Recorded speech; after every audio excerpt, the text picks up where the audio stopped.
Now we consider the special case of when a limit at a point does not exist because the function values, as you approach the point, become unbounded.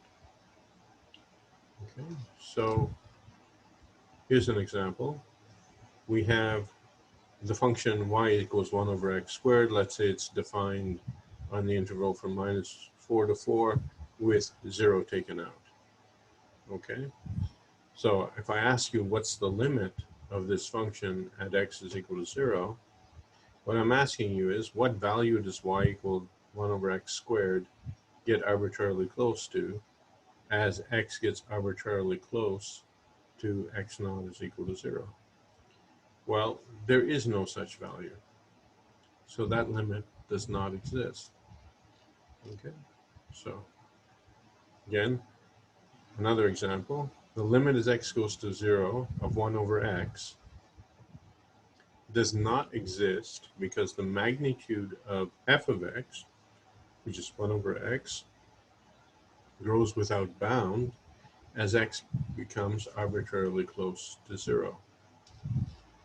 Okay, so consider that you've got an interval which is centered at 0. It runs from minus delta to positive delta. Delta is some positive number.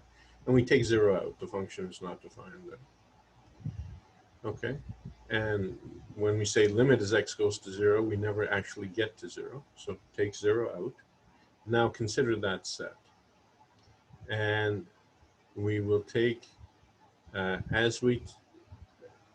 that set, you will have numbers that are getting as large as you like. However big a number you like, I'll give you, however big a function value you like, I'll give you a function value which is bigger than that at some point on that set. And both in the, so there's no upper or lower bound on how big the numbers get on this set. You get larger and larger numbers, both in positive and negative. Numbers with of any magnitude. Uh, so there is no one value that the function values are approaching as you let this I get smaller and smaller, which means letting delta get smaller and smaller. Okay. Now, some people will write limit as x goes to 0 of 1 over x is equal to infinity. What they mean by that is the limit does not exist. And the reason that the limit does not exist is because the magnitude of f of x grows without bound as x becomes arbitrarily close to 0. If you get into the habit of writing this at this point, unfortunately, you'll end up treating, there's a risk that you will end up treating infinity as if it was just a number in the system of real numbers. And then later on,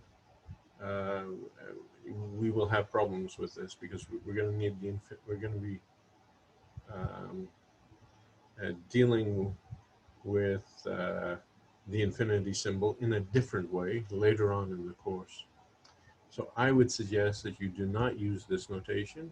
For limit as x goes to 0, 1 over x, it would be best if you were to write, instead, if you were to write that the limit does not exist.